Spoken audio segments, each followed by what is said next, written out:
ഒന്ന് ആലോചിച്ചു നോക്കൂ, നിങ്ങളുടെ ബ്രാൻഡിനെ അടുത്ത വർഷം ആളുകൾ ഓർക്കുമോ, അല്ലെങ്കിൽ ഒരു 5 വർഷം കഴിഞ്ഞിട്ടോ? പല ബ്രാൻഡുകളും പെട്ടെന്ന് വന്ന് പെട്ടെന്ന് തന്നെ അങ്ങ് പോകും. പക്ഷേ ഒരു ബ്രാൻഡിനെ കാലത്തെ അതിജീവിച്ച് എല്ലാ കോണുകളിൽ നിന്നും എങ്ങനെ വളർത്തിയെടുക്കാമെന്നതിൻ്റെ ഒരു സമ്പൂർണ്ണ ബ്ലൂപ്രിന്റാണ് നമ്മളിന്ന് നോക്കാൻ പോകുന്നത്. അപ്പോൾ നമുക്ക് തുടങ്ങാല്ലേ? അല്ലേ, ഇതൊരു വലിയ ചോദ്യമാണ്. ഒരുപാട് ബിസിനസ് ചെയ്യുന്നവരെ കുഴപ്പിക്കുന്നൊരു ചോദ്യം. നമ്മൾ ഫേസ്ബുക്കിൽ പരസ്യം കൊടുക്കുന്നുണ്ട്, ഇൻസ്റ്റാഗ്രാമിൽ പോസ്റ്റ് ഇടുന്നുണ്ട്, പിന്നെ കുറച്ച് നെറ്റ്വർക്കിംഗ് പരിപാടികൾക്കൊക്കെ പോകുന്നുണ്ട്. ഇങ്ങനെയൊക്കെ ചെയ്തിട്ടും എന്തുകൊണ്ടാണ് ഒരു യഥാർത്ഥ വളർച്ച കാണാത്തത്? കാരണം വളരെ സിമ്പിളാണ്. ഇതൊന്നും ഒരുമിച്ച് കണക്റ്റഡ് അല്ല. ഓരോന്നും ഓരോ വഴിക്കാണ് പോകുന്നത്. വ്യക്തമായൊരു ലോങ് ടേം പ്ലാൻ ഇല്ലാത്തതുകൊണ്ട് നമ്മുടെ ഈ കഷ്ടപ്പാടൊക്കെ വെറുതെയായി പോവുകയാണ്. അപ്പോൾ ഇതിൻ്റെ പരിഹാരമെന്ന് പറയുന്നത് കുറച്ചുകൂടി പരസ്യം ചെയ്യുന്നതോ അല്ലെങ്കിൽ കൂടുതൽ പോസ്റ്റുകൾ ഇടുന്നതോ ഒന്നുമല്ല. പകരം നമ്മളൊരു എഞ്ചിൻ പോലെ ഇതിനെ കാണണം. ഒരു വണ്ടിയുടെ എഞ്ചിനിലെ ഓരോ പാർട്സും കൃത്യമായി ഒരുമിച്ച് പ്രവർത്തിക്കുമ്പോഴല്ലേ ആ വണ്ടി മുന്നോട്ട് പോകുന്നത്? അതുപോലെ തന്നെയാണിതും. മാർക്കറ്റിംഗിലെ എല്ലാ കാര്യങ്ങളും, അതായത് പരസ്യം, കണ്ടന്റ്, കസ്റ്റമർ റിലേഷൻ, ഇതെല്ലാം പരസ്പരം ബന്ധിപ്പിച്ച് ഒരുമിച്ച് പ്രവർത്തിക്കുന്നൊരു സിസ്റ്റം ഉണ്ടാക്കണം. എങ്കിൽ മാത്രമേ ദീർഘകാലത്തേക്കുള്ള വളർച്ചയുണ്ടാവൂ. നിങ്ങൾ ഏതൊരു വലിയ ബ്രാൻഡ് എടുത്ത് നോക്കിക്കോളൂ, അതിന് പിന്നിൽ ഉറപ്പുള്ളൊരു അടിത്തറ കാണും. ഈ മോഡലിന്റെ രഹസ്യവും അതുതന്നെയാണ്. ഇവിടെ നമ്മൾ ആ അടിത്തറ പണിയുന്നത് 2 പ്രധാന തൂണുകളിലാണ്. ഒന്ന്, ആളുകളുടെ മനസ്സിലങ്ങ് കൊളുത്തി വലിക്കുന്നൊരു കഥ. 2, ആ കഥയ്ക്ക് കാലത്തെ അതിജീവിക്കാൻ പറ്റുന്ന ഒരു ഫിസിക്കൽ രൂപം. ഇവിടെയാണ് സൂപ്പർ കഥ എന്ന കിടിലൻ ആശയം വരുന്നത്. ഇതെന്ന് പറഞ്ഞാൽ വെറുതെ ഭംഗിക്ക് എഴുതിവെക്കുന്ന കുറച്ച് മാർക്കറ്റിംഗ് വാക്കുകളല്ല. ഇത് നിങ്ങളുടെ ബിസിനസ്സിന്റെ ആത്മാവാണ്. എന്തിനാ നിങ്ങൾ ഈ ബിസിനസ് തുടങ്ങിയത്? നിങ്ങളുടെ ലക്ഷ്യങ്ങൾ എന്തൊക്കെയാണ്? ഇതിൻ്റെയൊക്കെ ആകെത്തുകയാണ് ഈ സൂപ്പർ കഥ. ഇതിന് നല്ലൊരു ഘടനയുണ്ടാകും. അത്രയ്ക്കും കൃത്യമായിരിക്കുമെന്ന് വെച്ചാൽ നിങ്ങളുടെ ടീമിലെ ആരൊരു മെസ്സേജ് ഉണ്ടാക്കിയാലും ഒരേ ബ്രാൻഡ് വോയിസ് കിട്ടാൻ വേണ്ടി ഒരു AI-ക്ക് കൊടുക്കുന്ന പ്രോംപ്റ്റായിട്ട് പോലും ഇത് ഉപയോഗിക്കാം. 10 വർഷത്തെ വിസിബിലിറ്റി ഒന്ന് ആലോചിച്ചു നോക്കിക്കേ. സോഷ്യൽ മീഡിയ പോസ്റ്റുകളൊക്കെ മണിക്കൂറുകൾ കൊണ്ട് ആളുകൾ മറന്നു പോകുന്ന ഈ കാലത്ത് 10 വർഷമെന്നത് ശരിക്കും ഒരു അത്ഭുതമാണ്. ഇത് വെറുതെ പറയുന്നതാണോ? അതോ ഇതെങ്ങനെയാണ് സാധ്യമാകുന്നത്? ആ 10 വർഷത്തെ വിസിബിലിറ്റിയുടെ രഹസ്യം ഇതാണ്. ഇയർബുക്ക്. ഇതൊരു സാധാരണ മാഗസിൻ അല്ല. നല്ല ഹൈ ക്വാളിറ്റി പേപ്പറിൽ പ്രിന്റ് ചെയ്ത എവർഗ്രീൻ കണ്ടന്റുള്ള ഒന്നാണിത്. അതായത് ഇതിന് ഡേറ്റോ എക്സ്പയറി ഡേറ്റോ ഇല്ല. ഒന്ന് ചിന്തിച്ചു നോക്കൂ. ഒരു ഡോക്ടറുടെ ക്ലിനിക്കിലെ വെയിറ്റിംഗ് റൂമിലോ ഒരു വലിയ കമ്പനി സിഇഒയുടെ ഓഫീസിലോ വർഷങ്ങളോളം ഇരിക്കുന്നൊരു പുസ്തകം. ആളുകളത് വെറുതെ മറിച്ചു നോക്കുമ്പോഴെല്ലാം നിങ്ങളുടെ ബ്രാൻഡ് വീണ്ടും വീണ്ടും അവരുടെ കണ്ണിൽപ്പെടുകയാണ്. കണ്ടില്ലേ? ഈ ഒരു വാചകത്തിലെല്ലാമുണ്ട്. ഇതിനൊരു പ്രീമിയം കോഫി ടേബിൾ ബുക്കിന്റെ ഫീൽ ഉള്ളതുകൊണ്ട് ആളുകൾ ഇത് വാങ്ങിയിട്ട് വലിച്ചെറിയില്ല. പകരം അവരുടെ വീടുകളിലും ഓഫീസുകളിലുമൊക്കെ ഒരു അലങ്കാരമായിട്ട് സൂക്ഷിക്കും.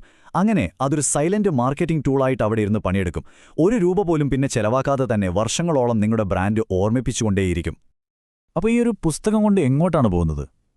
മിഷൻ 36 ലക്ഷം. ഇത് വെറുമൊരു സംഖ്യയല്ല.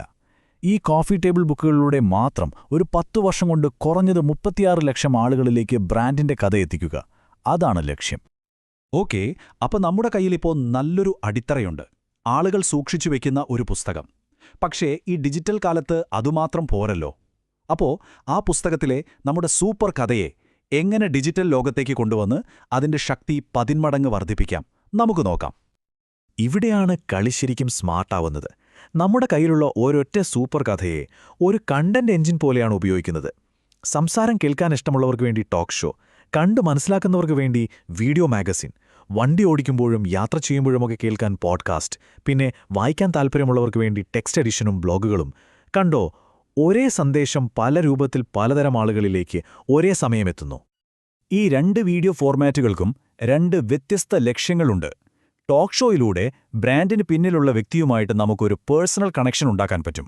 എന്നാൽ വീഡിയോ മാഗസിൻ ഒരു ഡോക്യുമെന്ററി പോലെ നിങ്ങളുടെ പ്രോഡക്റ്റ് അല്ലെങ്കിൽ സർവീസ് എത്ര ഗംഭീരമാണെന്ന് വിശദമായിട്ട് കാണിച്ചു കൊടുക്കും.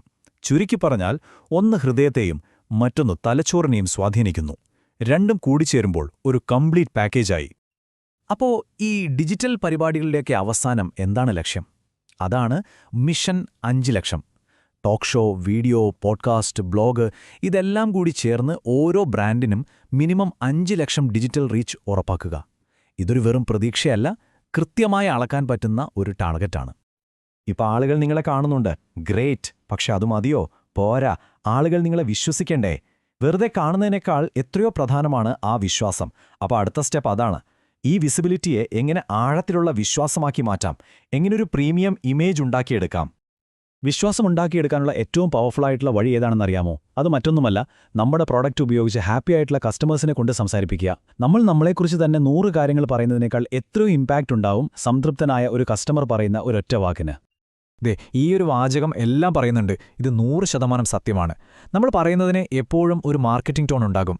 പക്ഷേ ഒരു ഹാപ്പി കസ്റ്റമർ സംസാരിക്കുമ്പോൾ അതിന് ആത്മാർത്ഥതയുണ്ട്. ആ ആത്മാർത്ഥതയാണ് വിശ്വാസമായിട്ട് മാറുന്നത്. ഹാപ്പി കസ്റ്റമേഴ്സ് മാത്രമല്ലട്ടോ വിശ്വാസം കൂട്ടാനുള്ള വഴി. വേറെയും വഴികളുണ്ട്. നിങ്ങൾക്ക് കിട്ടിയ ഒരു അവാർഡ് മാർക്കറ്റ് ചെയ്യുമ്പോൾ അത് നിങ്ങളുടെ ക്വാളിറ്റിക്ക് കിട്ടിയൊരു അംഗീകാരമാണ്. പ്രശസ്തരായ ആളുകളുടെ കൂടെ ഒരു വേദിയിൽ നിൽക്കുമ്പോൾ അവരുടെ ക്രെഡിബിലിറ്റിയുടെ ഒരു ഭാഗം നിങ്ങൾക്കും കിട്ടുന്നു. ഇനി സ്വന്തമായൊരു പുസ്തകം എഴുതിയാലോ? നിങ്ങൾ വെറും ഒരു ബിസിനസ്സുകാരിൽ നിന്ന് ആ വിഷയത്തിലെ ഒരു എക്സ്പേർട്ടായി മാറുകയാണ്. ഇതെല്ലാം നിങ്ങളുടെ ബ്രാൻഡിന്റെ വാല്യൂ കൂട്ടുന്ന കാര്യങ്ങളാണ്. ഇതുവരെ നമ്മൾ സംസാരിച്ചതൊക്കെ മറ്റുള്ളവരുടെ പ്ലാറ്റ്ഫോമുകളെ ആശ്രയിച്ചാണ്, അല്ലേ? ഫേസ്ബുക്ക്, ഗൂഗിൾ, അങ്ങനെ. പക്ഷേ ശരിക്കുമുള്ള കളി, ശരിക്കുമുള്ള വിജയം വരുന്നത് എപ്പോഴാണെന്നറിയോ? നമ്മൾ സ്വന്തമായിട്ട് ആസ്തികൾ, അതായത് ഓൺഡ് അസറ്റ്സ് ഉണ്ടാക്കുമ്പോഴാണ്. നാളെ ഫേസ്ബുക്കിന്റെ നിയമം മാറിയാലോ, ഗൂഗിളിന്റെ അൽഗോരിതം മാറിയാലോ നമ്മളെ ബാധിക്കാത്ത നമ്മുടെ സ്വന്തം ആസ്തികൾ. അപ്പോ എന്തൊക്കെയാണ് ഈ സ്വന്തം ആസ്തികൾ? 1. നിങ്ങളുടെ സ്വന്തം മീഡിയ, അതായത് ഒരു യൂട്യൂബ് ചാനലോ ബ്ലോഗോ. അവിടെ നിയമങ്ങളൊക്കെ നിങ്ങളുടേതാണ്. 2. നിങ്ങളുടെ കമ്മ്യൂണിറ്റി, നിങ്ങൾ ഇഷ്ടപ്പെടുകയും സപ്പോർട്ട് ചെയ്യുകയും ചെയ്യുന്ന ആളുകളുടെ ഒരു കൂട്ടം. 3. നിങ്ങളുടെ സ്വന്തം ജീവനക്കാർ തന്നെ. അവരെ നല്ല ബ്രാൻഡ് അംബാസഡർമാരാക്കിയാൽ നിങ്ങളുടെ മാർക്കറ്റിംഗ് ടീം എത്ര വലുതാകും? അവസാനം മാഗ്സെറ്റർ പോലെയുള്ള പ്ലാറ്റ്ഫോമുകളിലൂടെ നിങ്ങളുടെ ബ്രാൻഡിനെ ലോകം മുഴുവൻ എത്തിക്കുമ്പോൾ നിങ്ങളുടെ ബിസിനസ് അതിരുകൾ ഭേദിക്കുകയാണ്. ഇതെല്ലാം നിങ്ങളുടെ പൂർണ്ണ നിയന്ത്രണത്തിലുള്ള വിലമതിക്കാനാവാത്ത അസറ്റുകളാണ്. അപ്പോൾ ഈയൊരു വിശകലനം നമ്മളിവിടെ നിർത്തുമ്പോൾ ഈയൊരു ചോദ്യം ഞാൻ നിങ്ങൾക്കായി വിട്ടുതരികയാണ്. നിങ്ങളുടെ ബ്രാൻഡിന്റെ കഥ എന്താണ്? അടുത്ത 10 വർഷത്തേക്ക് ആളുകളുടെ മനസ്സിൽ അത് എങ്ങനെ നിലനിൽക്കും? ഒരുപക്ഷേ ഇന്ന് നമ്മൾ സംസാരിച്ച ഏതെങ്കിലും ഒരു പോയിന്റ് നിങ്ങളുടെ ബ്രാൻഡിന്റെ ഭാവിയെ തന്നെ മാറ്റിമറിക്കുന്ന ആ ഒരു തീപ്പൊരിയായി മാറിയേക്കാം. ഒന്ന് ആലോചിച്ചു നോക്കൂ.